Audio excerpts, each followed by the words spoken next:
মাঠ থেকে বিদায় নিতে না পারায় বিসিবি নয় ক্রিকেটারদেরই দায় দেখেন সুজন। পর্যাপ্ত সুযোগ পেলে দুই সিনিয়রের বিকল্প পাওয়া সম্ভব। খেলোয়াড়দের ব্যক্তিগত আক্রমণ না করার আহ্বান। খেলাটাকে বুঝেন না ঠিক মতন, বা একটা ছেলের মানসিকতা বুঝতে পারেন না, একটা ব্যাক সিচুয়েশনকে অ্যানালাইসিস না করে অনেক কথা কমেন্ট করে ফেলেন। শুধু ওয়ানডে টি20 নয়, টাইগারদের হয়ে টেস্ট খেলতে চান তানজিম সাকিব। ব্যাটিং নিয়েও কাজ করছেন কোচ সালাউদ্দিনের সঙ্গে।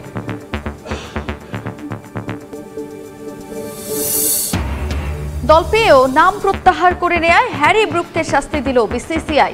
আইপিএলে 2 বছরের জন্য নিষিদ্ধ ইংলিশ ব্যাটসম্যান। ক্রিকেটারদের মাঠ থেকে বিদায় নিতে না পারায় বিসিবি নয় বরং ক্রিকেটারদেরই দায় দেখছেন খালেদ মাহমুদ সুজন। অন্তত ভক্তদের কথা বিবেচনায় রেখে মুশফিক রিয়াদের উচিত ছিল ঘরের মাঠে ক্যারিয়ারের ইতি টানা। পর্যাপ্ত সুযোগ পেলে এই দুই সিনিয়রের বিকল্প খুঁজে পাওয়া যাবে বলেও মনে করেন সুজন। অনুরোধ করেছেন খেলোয়াড়দের ব্যক্তিগত আক্রমণ না করে গঠনমূলক সমালোচনার। 90-এর দশকে জন্ম হলে ক্রিকেটে আপনার অজস্র স্মৃতির কারিগর পঞ্চপাণ্ডব। সময়ের পরিক্রমায় কেউ না বলেই কেউ বা ক্যারিয়ারের ইতি টেনেছেন সোশ্যাল মিডিয়ায়। অথচ পছন্দের ক্রিকেটারকে মাঠে থেকে বিদায় দেবে এতটুকু ইচ্ছে তো প্রতিটা ভক্তেরই থাকে। মুশফিক রিয়াদদের অবসরের ধরন তাই কষ্ট দিয়েছে তাদের শুভাকাঙ্ক্ষীদের। এমন পরিস্থিতির জন্য দায়ী কে? ক্রিকেট বোর্ড নাকি খোদ ক্রিকেটাররা? সাবেক অধিনায়ক খালেদ মাহমুদ সুজনের কাঠগড়ায় আছেন খেলোয়াড়রাই। বোর্ড কিভাবে বুঝবে যে আপনি মেন্টালি কী চিন্তা? আমার মনের কথা তো বোর্ড বলতে পারবে না। তো একটা প্লেয়ার যখন নিজেকে রেডি করবে যে আমার টাইম, আমাকে রিটায়ারমেন্টে যেতে হবে, তখন একটা ভালো, আমি মনে করি সেটা হোম সিরিজই হওয়া উচিত। দেশের মাটি থেকে রিটায়ারমেন্ট করা উচিত। বাংলাদেশের মানুষের সেই ধরেন একটা তো যেমন আমরা সাকিবিয়ান বলি বা তামিমিয়ান বলি, অনেক ফলোয়ার্স আছে প্লেয়ারদের, রাইট? তো তাদের ফলোয়ারদেরও রাইট আছে তাদের ওই পছন্দের মানুষটাকে মাঠকে বিদায় দেওয়া। মাহমুদুল্লাহ রিটায়ার করবে এটা শুনতো, হয়তো বা গ্যালারি ভরা থাকতো, সেটাই কিন্তু ওর অনেক বড় পাওয়া হতো, হয়তো বা মানুষের হাততালিতে বিদায় নিত, সেটা কিন্তু অনেক বড় ব্যাপার ছিল। বাট আমি জানি না কেন ওরা মাঠ থেকে রিটায়ার করতে চায় না, সেটা আমি একদমই বলতে পারবো না। সিনিয়রদের অবসরের ধারাবাহিকতায় নতুন একটা যুগে পা রাখল টাইগার ক্রিকেট। মুশফিক রিয়াদদের শূন্যস্থান কারা পূরণ করবেন? সুজন অবশ্য এই নিয়ে মোটেও চিন্তিত নন। নতুনদের মাঝে সম্ভাবনা দেখেন, প্রয়োজন কেবল পর্যাপ্ত সময় দেয়ার। শূন্যস্থানটা খুব সাডেনলি ফিল আপ না হলেও আমি মনে করি যে যথেষ্ট প্লেয়ার, ভালো প্লেয়ার আছে যারা কিনা এই জায়গাটা অবশ্যই নিতে পারবে। অনেক ভালো প্লেয়ার আছে, সুতরাং সুযোগ এখন অনেক ছেলের সামনে খুলবে হয়তো বা জায়গা মতো ব্যাটিং করার। কারণ আপনি যদি পজিশন মতো ব্যাটিং না করতে পারেন, যদি 5-এর প্লেয়ার অনেক সময় 7-8 ব্যাটিং করছে, তো ডিফিকাল্ট হয়। বাট আমার মনে হয় যে এখন একটা সুযোগ আসবে, যেহেতু মুশিয়ান রিয়াদ খেলবে না, হয়তো বা রিয়াদ যেই ম্যাচটা জিতেছে হয়তো বা একটা ছেলে এখন ইয়াং বাজে ফেল করবে, বাট আস্তে আস্তে শিখবেন, একদিন ও ম্যাচ জিতে বাংলাদেশকে, সেটাই আমি বিশ্বাস করি। ক্রিকেটারদের পালা বদলের মতো ভক্তদের মানসিকতায়ও পরিবর্তনের অনুরোধ সাবেক টাইগার অধিনায়কের। সামাজিক যোগাযোগ মাধ্যমে ব্যক্তিগত আক্রমণের বিপক্ষে সুজন চান গঠনমূলক সমালোচনা। এটা যারা করেন সম্পূর্ণ অশিক্ষিত মানুষজনই করেন, যারা ক্রিকেটটাকে হয়তো বা খেলার জয় পরাজয়ই বুঝেন, বাট খেলাটাকে বুঝেন না ঠিক মতন, বা একটা ছেলের মানসিকতা বুঝতে পারেন না, একটা ব্যাক সিচুয়েশনকে অ্যানালাইসিস না করে অনেক কথা কমেন্ট করে ফেলেন। টেস্ট ক্রিকেটে দেশকে প্রতিনিধিত্ব করা যে কোনো ক্রিকেটারের জন্য স্বপ্নের। শুধু সাদা বলে নয়, বোর্ড আস্থা রাখলে লাল বলেও টাইগারদের প্রতিনিধিত্ব করতে প্রস্তুত পেসার তানজিম সাকিব।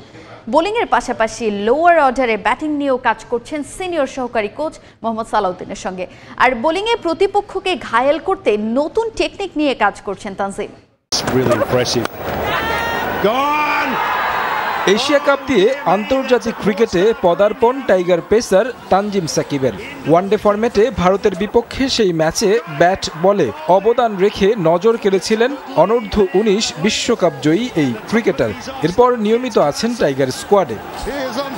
ওয়ানডের পর টি20 ফরম্যাটেও নিয়মিত মুখ সাকিব জুনিয়র। সাদা বলে টাইগার স্কোয়াডের অপরিহার্য সদস্য। সম্প্রতি বিসিবি ঘোষিত সেন্ট্রাল কন্ট্রাক্টেও আছেন সি ক্যাটাগরিতে। সাদা বলে নিয়মিত হলেও এখনও সুযোগ আসেনি ক্রিকেটের এলিট ফরম্যাট টেস্টে। তবে স্বপ্ন দেখেন লাল বলে বাংলাদেশকে প্রতিনিধিত্ব করার। প্রস্তুত আছেন লঙ্গার ভার্সনে খেলার জন্য। যে কোনো ধরনের আসলে ক্রিকেটার সে চাইবে তার দেশের টেস্ট খেলার জন্য, এটা অনেক বড় একটা প্রিভিলেজ আমি মনে করি। সো আমিও এর ব্যতিক্রম না, আমিও চাই আমার দেশকে লাল বলে রিপ্রেজেন্ট করতে। যদি আমাকে সিলেক্টররা মনে করেন টেস্টে আমি ঠিক আছি, যদি ওনাকে আমাকে ডাক দেয় তাহলে অবশ্যই আমি খেলার চেষ্টা করব এবং আমার সর্বোচ্চটা দেওয়ার চেষ্টা করব। আমি টেস্ট স্কোয়াডে চান্স পাই বা আমাকে যদি ডাক দেয় তাহলে তো আলহামদুলিল্লাহ। আর যদি টেস্টে আমাকে ডাক না দেয় সমস্যা নেই, আমি সাদা বল নিয়ে ফোকাসড আছি। আপাতত ইনশাল্লাহ সামনে যে সাদা বলে খেলা আছে পাকিস্তান সিরিজ, ওইটাতে ফোকাস করতেছি। এই ডিপিএল থেকে প্রিপারেশন নেওয়ার চেষ্টা করতেছি। টাইগার ক্রিকেটে বড় অভাব পেস অলরাউন্ডারের। ব্যাট হাতে সাকিব বেশ কিছু ম্যাচেই প্রমাণ দিয়েছেন। সম্প্রতি কাজ করছেন জাতীয় দলের সিনিয়র সহকারী কোচ মোহাম্মদ সালাউদ্দিনের সঙ্গে। দলের প্রয়োজনে ব্যাট হাতেও অবদান রাখতে চান তানজিম। ওডিআই এবং টি20তে বেশি ফোকাসড আছে এবং আমি চেষ্টা করতেছি ওই জায়গায় কীভাবে নিজের স্কিল আরও বাড়ানো যায়, কীভাবে আরও বেশি ইফেক্টিভ বোলিং করা যায়। পাশাপাশি আমার ব্যাটিংটা খুবই ক্রুশিয়াল আমি মনে করি শেষের দিকটাতে।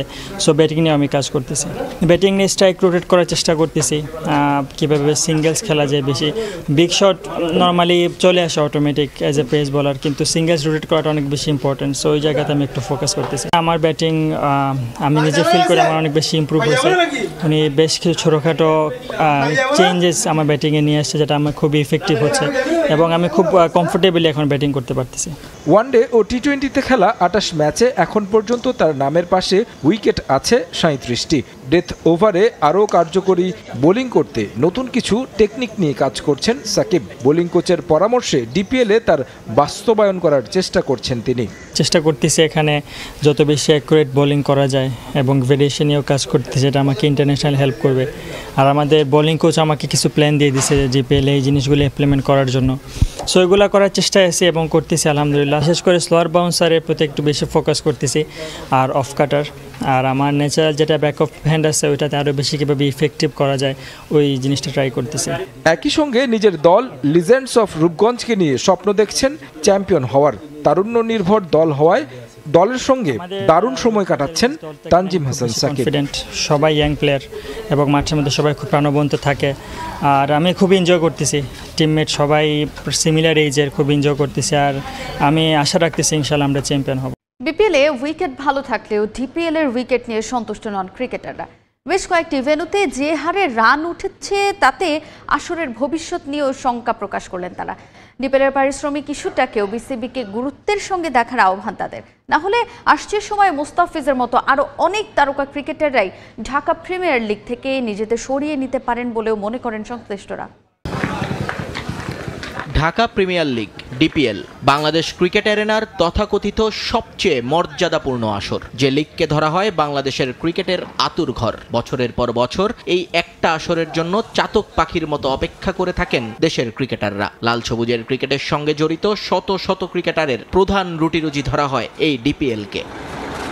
কিন্তু দিনে দিনে এই আসর হারিয়েছে তার রং। আগের বোর্ডের সময় ভুলভাল আম্পায়ারিং, একটা বিশেষ দলকে অতিরিক্ত সুবিধা দেয়া সহ নানা অভিযোগে অভিযুক্ত ছিল ডিপিএল। কিন্তু রাজনৈতিক পট পরিবর্তনের পর সেরকম সমস্যা না থাকলেও আর্থিকভাবে দুর্বল হয়েছে প্রিমিয়ার লিগ। গত কয়েক আসরের তুলনায় 40% পর্যন্ত পারিশ্রমিক কমিয়ে এবার খেলতে হচ্ছে ক্রিকেটারদের। এবছর এটা মেনে নিলেও এ ধারা অব্যাহত থাকলে ডিপিএল এর উপর থেকে ক্রিকেটাররা আগ্রহ হারিয়ে ফেলবেন বলে শঙ্কা খেলোয়াড়দের।